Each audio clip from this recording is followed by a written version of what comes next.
கர்த்தராகிய இயேசு கிறிஸ்துவின் நாமத்தினால் உங்கள் யாவருக்கும் என்னுடைய அன்பின் வாழ்த்துக்களை தெரிவித்துக் கொள்கிறேன். மீண்டும் உங்களை சந்தித்ததில் மிக்க மகிழ்ச்சி. இப்பொழுதும் நாம் இன்றைய தியானத்திற்காக எடுத்துக்கொண்ட வசனம் வெளிப்படுத்தின விசேஷம் 4ஆம் அதிகாரம் 8வது வசனம். நான் வாசிக்கிறேன், நீங்கள் கேளுங்கள். அந்த 4 ஜீவன்களிலும் ஒவ்வொன்று அவ்வாறு சிறகுள்ளவைகளும் சுற்றிலும் உள்ளேயும் கண்களால் நிறைந்தவைகளுமாய் இருந்தன. அவைகள் இருந்தவரும் இருக்கிறவரும் வருகிறவருமாகிய சர்வ வல்லமை உள்ள தேவனாகிய கர்த்தர் பரிசுத்தர் பரிசுத்தர் பரிசுத்தர் என்று இரவும் பகலும் ஓய்வில்லாமல் சொல்லிக் கொண்டிருந்தன.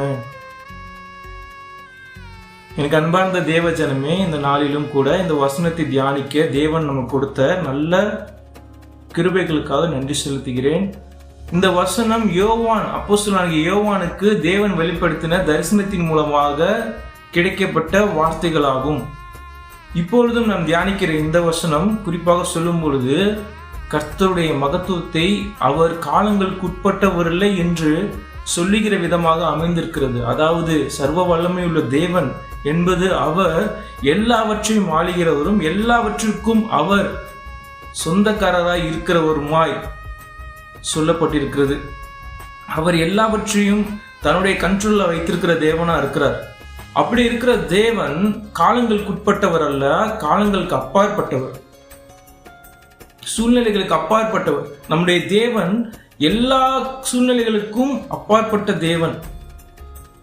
அவர் ஆதியும் அந்தமுமானவர், அவர் அல்வா ஒமேகாவுமானவர், அதாவது ஆரம்பமும் அவரே முடிவும் அவரே.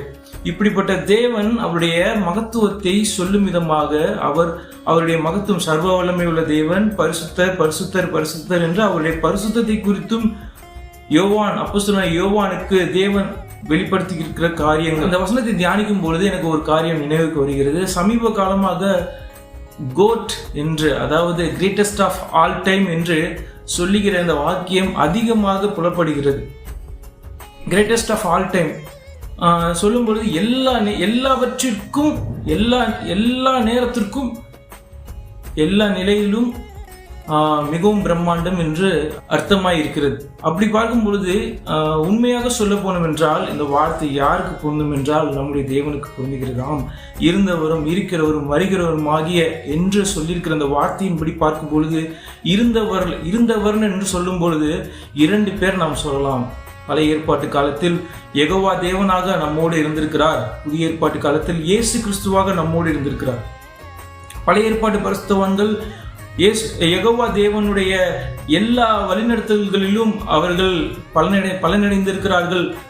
யெகோவா தேவன் சொன்ன கட்டளைகள், கொடுத்த கட்டளைகள் மோசே மூலமாக, யோசுவா மூலமாக நியாயப்பிரமாணமாக அவர்கள் கையில் கிடைத்து அவர்கள் அதை பயபக்தியோடு அவர்கள் அதை பின்பற்றுகிற ஜனங்களாக இருந்தார்கள்.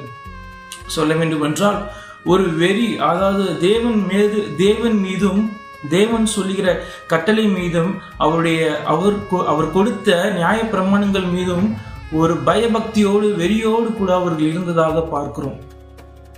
அது நல்ல வெறிதான், நல்ல வெறி, பயபக்தி, தேவனுக்கு பயப்படுகிற பயம். அந்த பயத்திலே அவர்கள் பயபக்தியோடு அவர்கள் இருந்ததாக பார்க்கிறோம். அடுத்ததாக புதிய ஏற்பாட்டு காலத்திலே வந்த இயேசு கிறிஸ்து தேவனுக்கு நாம் பயப்படுகிறது முக்கியம்தான், ஆனால் பயமே கட்டளை அல்ல என்று சொல்லி அன்பை நமக்கு கொடுத்து சென்றார். அன்பின் நிமித்தமாக, தேவன் மீதுள்ள அன்பின் நிமித்தமாக நாம் ஒவ்வொரு காரியங்களை செய்யும் பொழுது கிருபையானது நம்ம வாழ்க்கையை நிறைக்கிறதா இருக்கிறது என்று இயேசு கிறிஸ்து நமக்கு சொல்லி தந்து அவர் சென்றிருக்கிறார். இப்படி இருந்தவராக இரண்டு பேராக 2 காலகட்டங்கள்ல நம்மோடு கூட இருந்திருக்கிறார். இப்பொழுது நம்மோடு கூட பரிசுத்த ஆவியானவராக இருக்கிறார். ஆம் எனக்கு பிரியமானவர்களே, நம்மோடு கூட பரிசுத்த ஆவியானவராக இருக்கிறார். நாம் என்ன செய்ய வேண்டும், நாம் என்ன சொல்ல வேண்டும், நம்முடைய செயல்கள் என்னவா இருக்க வேண்டும் என்று அவர்தான் தீர்மானிக்கிறார். நாம் நன்மையானதை பேச வேண்டும், நாம் நீதியை செய்ய வேண்டும், நாம் எல்லாவற்றிலும் தேவனுக்கு பயந்து இருக்கக்கூடிய ஒரு பிள்ளைகளாக, தேவனுக்கு பயப்படுகிறவர்களாக நாம் இருக்க வேண்டும் என்று பரிசுத்த ஆவியானவர் நம்மளுக்கு வழிநடத்துகிறார். பரிசுத்த ஆவியானவர் நம்மோடு கூட இருந்து நம்மை தேற்றுகிறார்.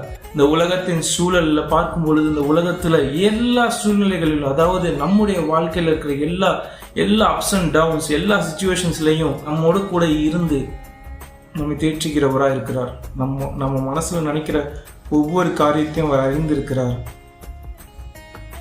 இப்படி நம்மோடு கூட இருக்கிற தேவன், இயேசுவானவர் சொன்னார், தேற்றவாளனாகிய பரிசுத்த ஆவியானவர் உங்களோடு கூட இருப்பார் என்று அவர் நமக்கு வாக்கு பண்ணியிருக்கிறார். சொல்ல போனா ஒவ்வொருத்தரும் பின் வருகிறவர்களை அறிமுகப்படுத்தியிருக்கிறார்கள். யெகோவா தேவன் யோவான் 3:16 சொல்லியிருக்கிறதுபடி, ஒரே பேரான குமாரனை நாம் கெட்டு போகாதபடிக்கு, நாம் நித்திய ஜீவனை பெறும்படிக்கு நமக்காக தந்தருளினார். இயேசு கிறிஸ்துவும் நமக்காக இந்த உலகத்துக்கு வந்தார். அதுபோலதான் பிரியமானவர்களே, நம்மோடு கூட பரிசுத்த ஆவியானவர் நம்மோடு கூட இருக்கிறார். நாம் என்ன செய்ய வேண்டும் என்று அவர் முன்னுமே அறிந்திருக்கிற தேவன் நம்முடைய வாழ்க்கை குறித்து திட்டமும் தெளிவுமாக நமக்கு வெளிப்படுத்துகிற ஆவியானவர் நம்மோடு கூட இருக்கிறார். அவர் நம்மோடு கூட இருக்கும் பொழுது அசாதாரணமான காரியங்களை நாம் செய்கிறவர்களாக இருக்கிறோம். அவர் நம்மோடு கூட இருக்கும் பொழுது இயற்கைக்கு மேற்பட்ட காரியங்களை, இயற்கைக்கு அப்பாற்பட்ட காரியங்களை நாம் செய்கிறவர்களாக இருக்கிறோம். இப்படி ஒவ்வொரு காலகட்டத்திலையும் பார்க்கும் பொழுது நம்முடைய தேவன் எப்படிப்பட்டவராக இருக்கிறார் என்றால் கிரேட்டஸ்ட் ஆஃப் ஆல் டைம். அதாவது அவர் காட் இஸ் கிரேட். நம்முடைய கிறிஸ்டியன் டேர்ம் படி சொல்லும் பொழுது அவர் காட் இஸ் கிரேட் என்று சொல்லுகிறோம். ஆனால் கிரேட்டஸ்ட் ஆஃப் ஆல் டைம், எல்லா நேரத்திலும் எல்லா காலகட்டத்திலையும் அவர் தான் கிரேட் காட். சொல்லும்போது எவ்வளவு சந்தோஷமாக இருக்கிறது இல்லை? நம் தேவன் எப்படிப்பட்டவர் என்று பாருங்கள். இருந்தவரும் இருக்கிறவரும் வருகிறவரும் ஆகிய நம்முடைய தேவன் எப்படி வரப்போகிறார் என்றால் நியாயாதிபதியாக வரப்போகிறார். நம்மை நியாயம் தீர்க்கிற நியாயாதிபதியாக வரப்போகிறார். ஆம், பழைய ஏற்பாட்டு காலத்திலே தேவன், யெகோவா தேவன் நமக்கு சொல்லிக் கொடுத்த காரியங்கள், நாம் நாம் எது சாபம் எது ஆசீர்வாதம் என்று நாம் கற்றுக்கொண்டிருக்கிறோம். எது தீட்டு எது பரிசுத்தம் என்று கற்றுக் கொடுத்திருக்கிறார். அதே போல இயேசு கிறிஸ்துவானவர் அன்பின் நிமித்தமாக, அன்பின் மூலமாக நம்மை ஆட்கொண்டிருக்கிறார். அன்பு, கிருபை, இரக்கம் மூலமாக தேவன் நம்மோடு கூட இடைபெறுகிற தேவன் என்று தேவனை குறித்ததான இன்னொரு பெர்ஸ்பெக்டிவா ஆண்டவராக இயேசு கிறிஸ்து நமக்கு சொல்லிக் கொடுத்து போயிருக்கிறார். மூன்றாவதாக பரிசுத்த ஆவியானவர் நம்மோடு கூட இருந்து நம்மை தேற்றுகிற தேற்றவாளன், நம்மை அனுதினம் எச்சரிக்கிறவராக இருந்து நம்மோடு கூட இருக்கிறார். நம்மை உணர்த்துகிறார்கள். நம்முடைய தப்பிதனங்களை, நாம் செய்கிற மீறுதல்களை நம்மோடு கூட இருந்து நம்மை உணர்த்துகிற தேவனாக இருக்கிறார் பரிசுத்த ஆவியானவர். இப்படிப்பட்ட 3 விதமாக இருக்கிற நம்ம திருத்துவ தேவன் தான் கிரேட்டஸ்ட் ஆஃப் ஆல் டைம். இன்னைக்கு என்னோட வசனமே, our God is greatest of all time. Our God is greatest of all time. கண்கள் மூடி ஜெபிக்கலாமா? எங்கள் நேசிக்கிற நல்ல பிதாவே, துதிக்கிறோம் தகப்பனே, ஸ்தோத்திரிக்கிறோம் ஆண்டவரே. நீர் கொடுத்த இந்த நல்ல வார்த்தைக்காக நன்றி செலுத்துகிறோம். எந்த காலத்திலும் எந்த நேரத்திலும் ஆண்டவரே, எல்லா சூழ்நிலைகளிலும் ஆண்டவரே, இந்த உலகம் தோன்றினதிலிருந்து இன்றைய நாள் வரைக்கும் ஆண்டவரே, இனி வரும் எதிர்காலத்திலும் ஆண்டவரே, நீர் எங்களோடு கூட இருந்திருக்கிற பெரிய தேவனா இருக்கீங்க ஆண்டவரே. நீ சர்வ வல்லமையுள்ள தேவன் ஆண்டவரே. நீர் எல்லாவற்றையும் ஆளுகிற தேவன் ஆண்டவரே. உமக்கு ஒப்பான தேவன் ஒருவர் இல்லையா? நீர் ஒருவர் எங்களோடு கூட இருக்கிறதுனால ஆண்டவர் எல்லாவற்றையும் ஆண்டவரே நாங்கள் எளிதாய் மேற்கொள்ளக்கூடிய பலத்தை தருகிற ஆவியானவராய் நீர் எங்களோடு இருக்கிறீங்க. எங்களுக்கு நல்ல காரியங்களை, அன்பின் காரியங்களை சொல்லிக் கொடுக்கிற இயேசுவாய் எங்களோடு கூட இருந்திருக்கீங்க ஆண்டவரே. தேவனுக்கு பயப்படுகிற பயம் என்ன என்று ஆண்டவரே சொல்லி கொடுத்து, பழைய ஏற்பாட்டின் மூலமாக தேவனோடு கூட எப்படி எல்லா நியமங்களையும் நேர்த்தியாய் பின்பற்றக்கூடிய அந்த ஒரு படிப்பினையை நீர் எங்களுக்கு கொடுத்திருக்கீங்க ஆண்டவர். இப்படியாக 3 விதமாக எங்களோடு கூட இருந்து இருக்கிற தேவன், நீர் வருகிறப்ப ஆண்டவரே, நீர் ஒரு ஜட்ஜாக, நியாயாதிபதியாக வரப்போகிறீங்க தகப்பனே. அதற்கு எங்களை ஆயத்தப்படுத்துகிற, எங்களை தகுதிப்படுத்துகிறவரும் நீர் தான் அப்பா. நாங்கள் ஆண்டவரை உம்மோடு கூட பரலோகத்துக்கு வர ஆண்டவரே, நாங்களும் பரலோகவாசியாய் உம்மோடு கூட ஆண்டவரே, நாங்கள் ஆண்டவரே உம்முடைய ராஜ்யத்திற்குள்ளாக இணைகிற பிள்ளைகளாய் எங்களை மாற்றுகிற தேவன் நீர் ஒருவர் தான் அப்பா. நீர் எங்களை தகுதிப்படுத்துகிற தேவன் ஆண்டவரே. நன்றி செலுத்துகிறோம் ஆண்டவரே. ஆண்டவரே, இந்த நேரத்தில் ஆண்டவரே எல்லாவற்றையும் ஆண்டவரே நீர் ஆளுகிற தேவன். எங்கள் வாழ்க்கைகள் எல்லாவற்றையும் சீர்படுத்துங்க, ஸ்திரப்படுத்துங்க.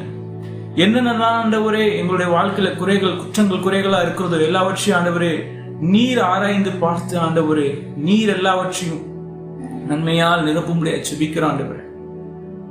உமக்கு எதிரான சூழ்நிலைகள் எந்த ஒரு காரியமும் எங்களுடைய வாழ்க்கையில இல்லாதபடிக்கு தேவன் எல்லாவற்றையும் நேர்த்தியாய் எங்களுக்கு நீர் நடத்தி கொடுங்க. ஆசீர்வதிங்க, பலப்படுத்துங்க. இயேசுவின் நாமத்தில் ஜெபிக்கிறோம் ஜீவன் நல்ல பிதாவே, ஆமென், ஆமென். என் ஆத்துமாவே கர்த்தரை ஸ்தோத்திரி, என் முழுமையோட பரிசுத்த நாமத்தை ஸ்தோத்திரி. என் ஆத்துமாவே கர்த்தரை ஸ்தோத்திரி, கர்த்தர் செய்த சகல உபகாரங்களையும் மறவாதே. ஆமென். God bless you. God bless you.